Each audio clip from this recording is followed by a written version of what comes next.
Hello guys, welcome back to my channel. तो फिर से आ गई हूँ मैं अपनी टूटी फूटी हिंदी को लेके। गाइस, ये इस ड्रामा की लास्ट और फाइनल एपिसोड है। जो लोग मेरे चैनल पे नए हो उन लोगों से रिक्वेस्ट है, प्लीज़ गाइस चैनल को सब्सक्राइब करके मुझे सपोर्ट करना। और एक बात, मेरी लैंग्वेज बंगाली है जिस कारण मुझे हिंदी ठीक से आती नहीं है, लेकिन फिर भी मैं कोशिश करती हूँ वीडियो बनाने की, और जिस कारण मुझे बहुत सारे मेहनत करना पड़ता है।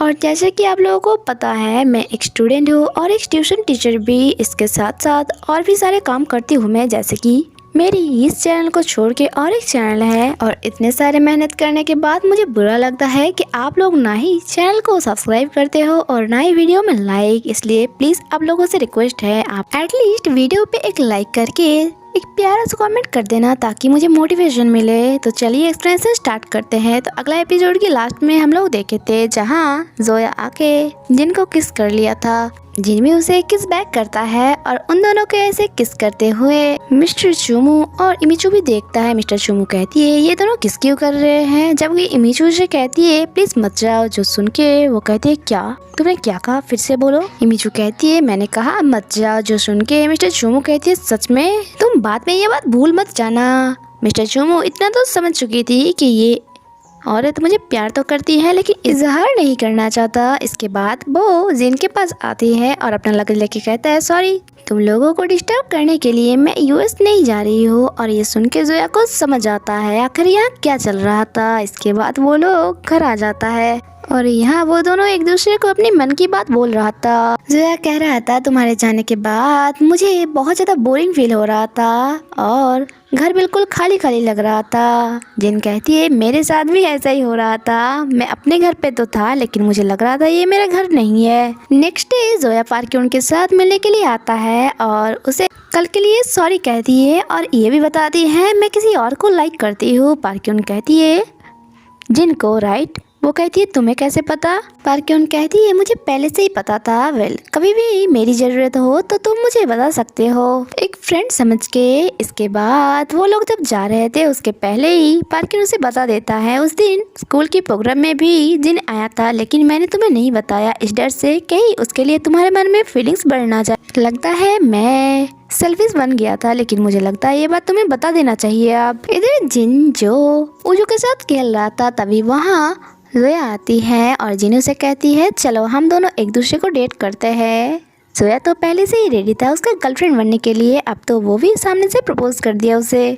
और यहाँ जिन चिल्ला चिल्ला के कहता है मेरी गर्लफ्रेंड बहुत क्यूट है। और ये बातें प्रतिवेशियों सुन लेती है। वो लोग उन दोनों के लिए क्लैपिंग करती है लेकिन जोया बहुत ज़्यादा शर्मा जाती है और वो दौड़ के घर के अंदर चला जाता है। इसके बाद जब जिन घर के अंदर आता है जोया उसे डांट रहा था तुम्हें इतनी जल्दी सबको बताने की क्या जरूरत था, बाद में हम लोग बता देते ना। जिन कहती है क्यों, क्या हुआ, मैंने कुछ गलती कर दिया क्या। जोया उसे प्यार से किस करती है और कहती है देखो बात को समझा करो, इस टाइम हम दोनों को अपना काम पे फोकस करना चाहिए।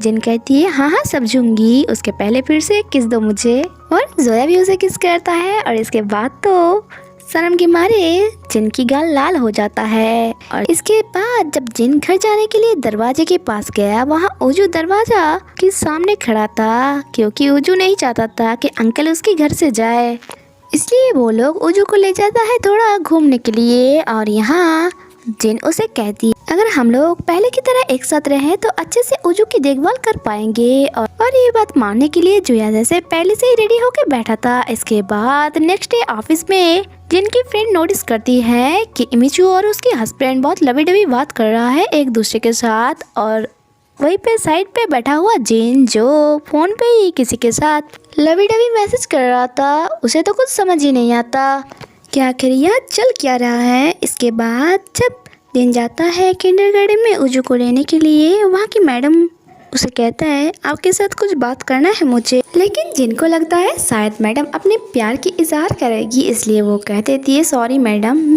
मेरी गर्लफ्रेंड है। लेकिन जब उसको पता चलता है कि मैडम उजू के बारे में बात करना चाहते हैं तो वो थोड़ा एम्बैरस होता है। इसके बाद जब वो घर आता है उसे एक लेटर मिलता है जो कोर्ट से आया था जोया के लिए। इसके बाद वो रात के लिए खाना बनाता है और बहुत दिनों बाद वो तीनों एक साथ मिलकर खाते हैं। खाना खाने के बाद जोया वो लेटर पढ़ती है जहाँ लिखा था पहले कोर्ट की तरफ से आप लोगों को इंटरव्यू देना पड़ेगा और इसके बाद हम लोग डिसाइड करेंगे कि उजू की कस्टडी आप लोगों को दिया जाएगा या नहीं। ये जान के जोया थोड़ा टेंशन में पड़ जाता है। जिन उसे हौसला देता है कि तुम चिंता क्यों कर रहे हो, जब तक हम दोनों एक साथ हैं सारे प्रॉब्लम की सॉल्यूशन निकल जाएगा।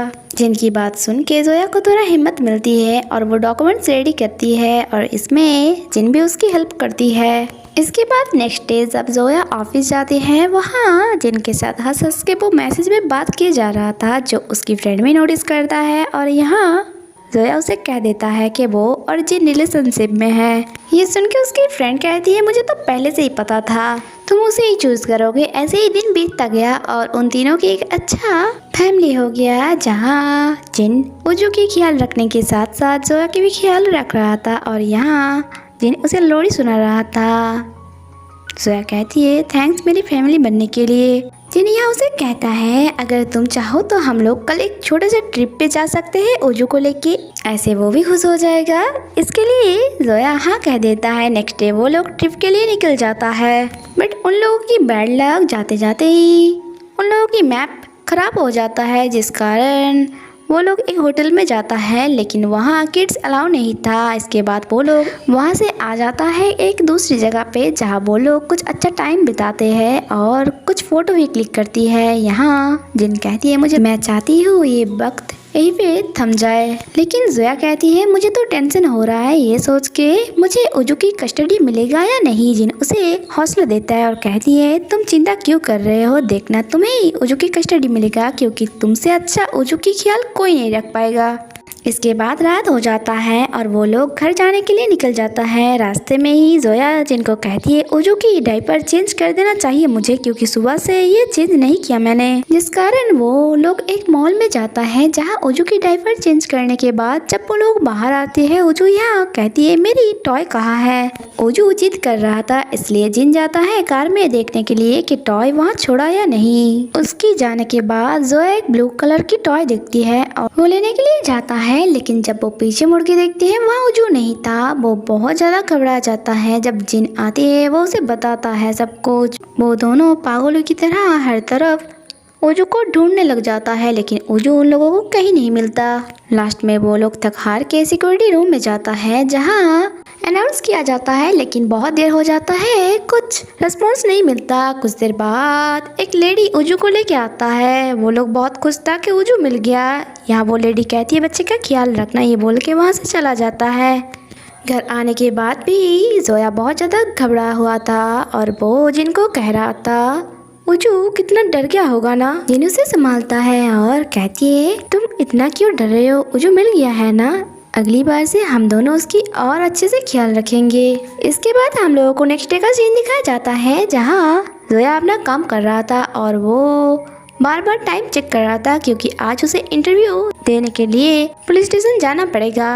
अपना काम जल्दी जल्दी खत्म करके वो टाइम रहते पुलिस स्टेशन पहुंच जाता है, लेकिन यहाँ के वो हैरान था कि जो इंटरव्यू लेगा वो और कोई नहीं, कल रात वाला वो लेडी है जो उजू को ढूंढ के ले आया था। और जब यहाँ जिन भी आता है वो लेडी को देख के थोड़ा हैरान था। इसके बाद वो लोग अंदर आ जाता है। यहाँ वो लेडी उन दोनों को कह रहा था तुम दोनों की डेली शेड्यूल बहुत ज़्यादा बिजी है, ऐसे तुम लोग बच्चे की ख्याल कैसे रख पाओगे, और ना ही तुम दोनों के पास बच्चे संभालने की कोई एक्सपीरियंस है। बहुत बहस करने के बाद वो लेडी कहती है मेरी लास्ट डिसीजन यही है कि तुम दोनों को उजू की कस्टडी नहीं दिया जाएगा। लेकिन ये सुन के उन दोनों के ऊपर जैसे आसमान टूट के गिरा। बट वो लेडी कहती है लेकिन मेरी डिसीजन लास्ट नहीं है, कोर्ट लास्ट ट्राई सुनाएगी। इसके बाद वो लोग घर आ जाता है। जोया बहुत ज़्यादा उदास था। प्रतिवेशियों भी नोटिस करता है और जब पूछती है जिन उन लोगों को सब कुछ बता देता है। और इधर घर पे जोया सोच रहा था अभी भी मेरे पास एक मौका है। नेक्स्ट डे जिन शूटिंग के लिए जा रहा था और आज उजू की देखभाल जोया अकेला ही करेगा। जिन कहती है क्या मैं रह जाऊँ, जोया कहती है मैं अकेली उजू को संभाल लूँगी, तुम अपने काम पे जाओ। इसके बाद वो घर का साफ सफाई शुरू करता है। घर में ब्लीचिंग की स्मेल बहुत ज़्यादा फैल गया था, इसलिए वो घर की सारा दरवाज़ा और खिड़की खोल देता है।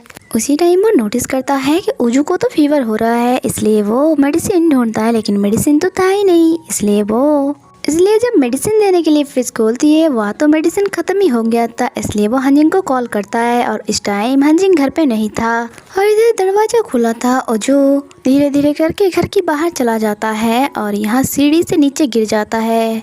गिरने की आवाज़ सुन के जोया थोड़ा घबरा जाता है और जब जाके देखती है उजू उस लेडी की गोद में था।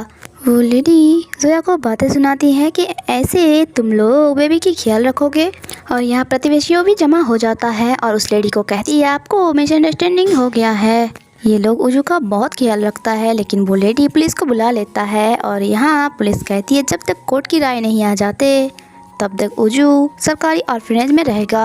जोया फूट फूट के रो रहा था और कह रहा था प्लीज उजू को मत ले जाओ, मैं उसके बिना नहीं रह पाऊंगी। प्रतिवेशियों भी पुलिस को समझाती है लेकिन पुलिस उन लोगों की कुछ बात नहीं सुनती और उजू को लेकर चला जाता है। इसके बाद रात को जब जिन घर आता है आंटी उसे सब कुछ बता देता है यहाँ क्या हुआ था और वो दौड़ के जाती है पुलिस स्टेशन पे। जोया उसे देख के फूट फूट के रोने लग जाता है और कहता है सब मेरी गलती है। इसके बाद तो वो लोग कभी भी उजू की कस्टडी मुझे नहीं देगा। इसके बाद नेक्स्ट डे का सीन दिखाया जाता है जहाँ आंटी जोया को अपने घर पे बुलाती है सुबह की ब्रेकफास्ट के लिए क्योंकि उन्हें अच्छे से पता था जोया अकेले कभी भी नहीं खाएगा।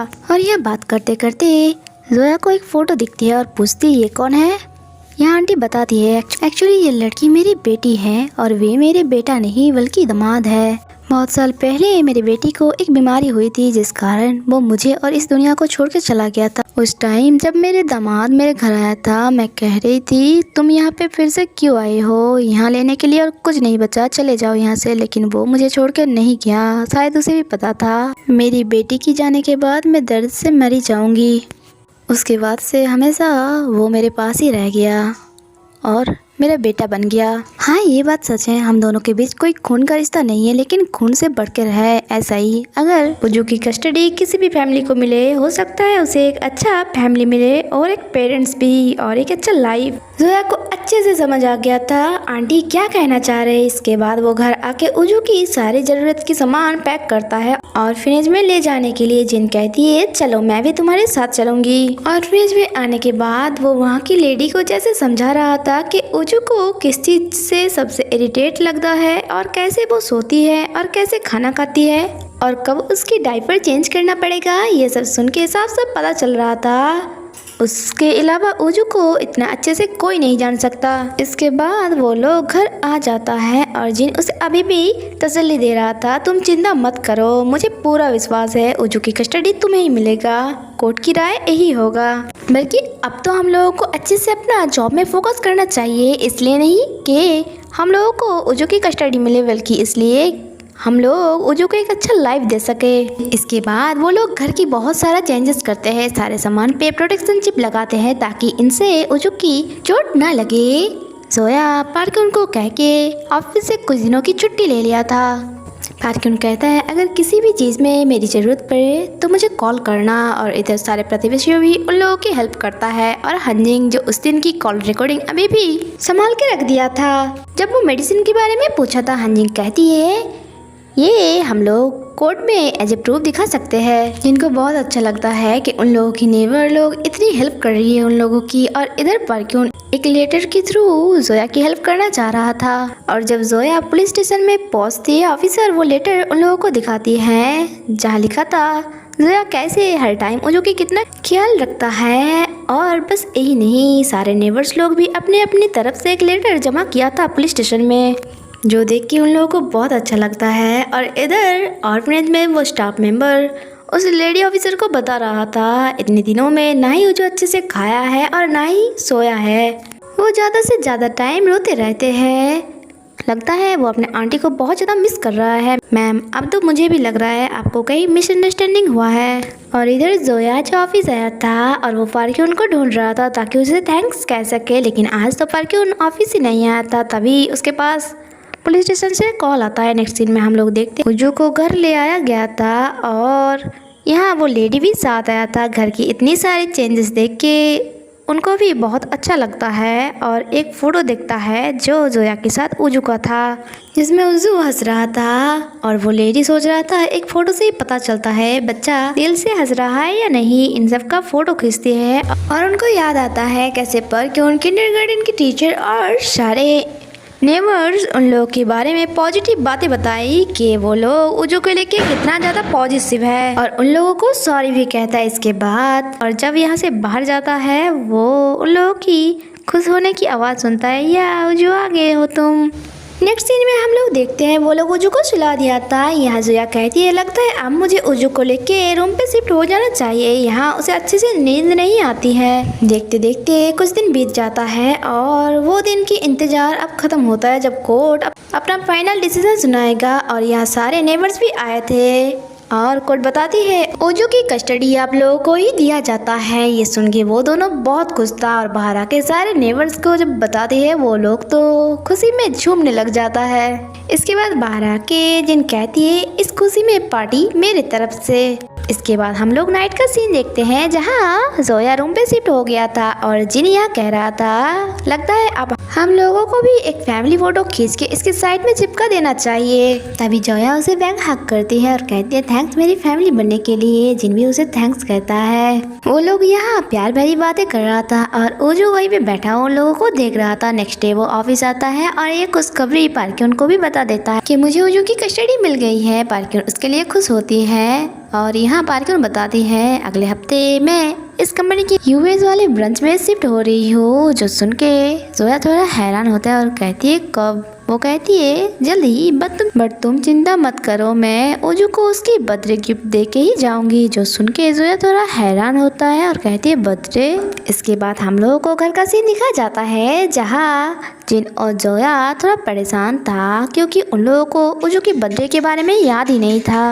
अब कुछ भी हो, ओजू की ये फर्स्ट बर्थडे था तो सेलिब्रेट भी वैसा होना चाहिए। इसके बाद जिन जब इस बारे में उसके फ्रेंड लोग को कहता है, वो लोग कहता है तुम चिंता मत करो, डेकोरेशन की काम हम लोग ले लेंगे और बाकी तुम देख लो।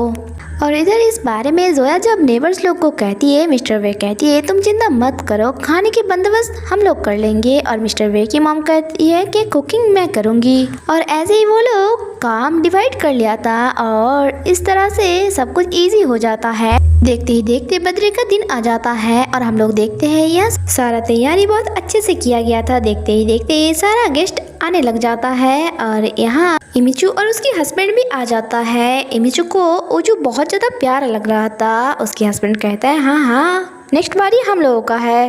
इसके बाद बर्थडे सेलिब्रेशन स्टार्ट होता है जहाँ जिनको स्पीच देने के लिए कहा जाता है। जिन सबसे पहले यह सारे गेस्ट को थैंक्स कहते हैं ये बोल के कि अगर आप लोग नहीं होते तो हम लोग कभी भी अकेले ओजू को संभाल नहीं पाते और ना ओजू की कस्टडी हम लोगों को मिलता। और यहाँ अचानक इमिचू को वॉमिटिंग फील होता है। जुमू को लगता है उसकी वाइफ प्रेग्नेंट है। यहाँ धूमधाम करके सेलिब्रेट होता है और एट द एंड एक प्यारा सा फैमिली फोटो के साथ इस ड्रामा की हैप्पी एंडिंग यहीं पे हो जाता है। गाइस अगर आप लोगों को एक्सप्लेनेशन अच्छी लगी हो तो प्लीज़ चैनल को सब्सक्राइब करके मुझे सपोर्ट करना ताकि ऐसे ही नए नए वीडियो की एक्सप्लेनेशन ले आ सकूँ। मिलते हैं किसी नए ड्रामा के एक्सप्लेनेशन के साथ, तब तक के लिए स्टे कनेक्टेड। Bye bye.